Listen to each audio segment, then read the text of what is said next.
আসসালামু আলাইকুম।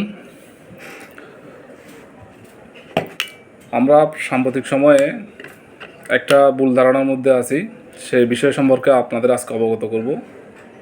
ভুল ধারণাটা কী? বিষয়টা হচ্ছে আর এস খতিয়ানে আপনার পূর্ববর্তী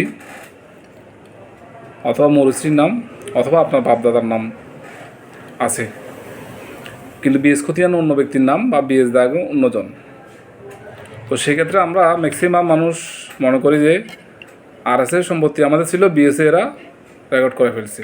এটা ভুল হয়েছে, এই জায়গাটা আমাদের। এটা একটা কমন বিষয় আমাদের বর্তমান প্রেক্ষাপটে। তো এই ধারণাটা আসলে ঠিক না। কেন ধারণাটা ঠিক না? আর এস রেকর্ডের পরবর্তীতে দীর্ঘ একটা সময় অতিক্রান্ত হওয়ার পরে আপনার এই সম্পত্তিটা বিভিন্ন জনের কাছে হাত বদল হয়েছে, হস্তান্তরিত হয়েছে।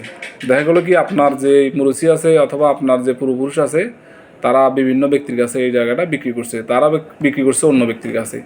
এইভাবে হাত বদল হয়ে হস্তান্তরিত হয়ে সম্পত্তিটা হয়তোবা বিএস রেকর্ডেও মালিকের কাছে আসছে, সেভাবে বিএস রেকর্ড হয়েছে।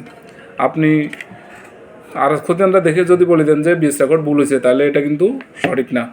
আমরা জানি যে আমাদের বাংলাদেশে 1930, 35, 40, 45, 50, 1955 সাল, 1960 সাল এই সময়গুলোতে আমাদের যে দলিলগুলো রেজিস্ট্রি হয়েছে 95%, 99% মানুষের কাছে আপনার ওই দলিলগুলা সুন্দরভাবে সুসংগঠিতভাবে সংরক্ষণ করা নাই।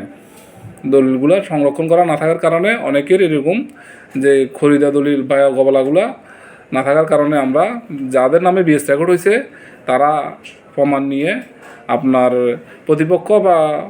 প্রতিপক্ষের সাথে আমরা জোরালোভাবে কোনো ধরনের আপনার লড়াই বা বাকবিতণ্ডতা জড়াতে পারি না, সম্পত্তির হিসাব নিকাশে বসতে পারি না। এটা কারণ হচ্ছে যে আমাদের যে পুরাতন দলিলগুলো, ওই দলিলগুলো সংরক্ষণ না থাকার কারণে বিএস রেকর্ডীয় মালিক খুব একটা জোর দেখাতে পারে না। তবে যার জোর আছে একটা রেকর্ড, এটা কিন্তু সঠিকভাবে হয়েছে। এবং কি মনে করেন বিএস রেকর্ডকে যদি একেবারে ভুল বলি তাহলে এটা কিন্তু ভুল কথা। বিএস রেকর্ডও শুদ্ধ হয়েছে, কিন্তু বিএস রেকর্ডের যেসব অংশে ভুল হয়েছে সেই অংশগুলো হচ্ছে মনে করেন ওয়ারিশি সম্পত্তি। একজন মানুষের 4 জন ওয়ারিশ, কিন্তু 2 জনের নাম হয়েছে অথবা 3 জনের নাম হয়েছে, আরেকজনের নাম হয় নাই বিএস রেকর্ডে।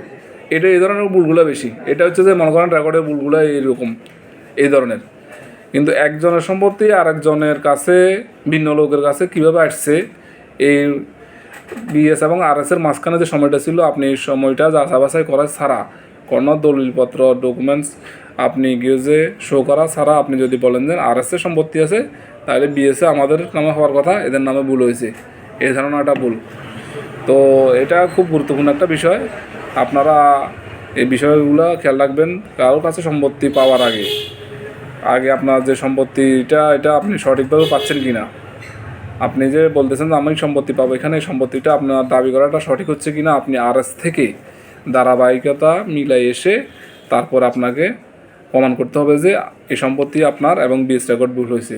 তারপরে আপনার এই যে বিএসের বিরুদ্ধে আপত্তি এবং বিএসের বিরুদ্ধে যে দাবি, সেটা আপনি কী করে যে সঠিক আছে মনে করবেন। এর অন্যথায় আপনার এই দাবি অযৌক্তিক দাবি, এই ধরনের ভুল ধারণা, এগুলো কিন্তু ঠিক না। ধন্যবাদ সবাইকে, ভালো থাকবেন। আসসালামু আলাইকুম।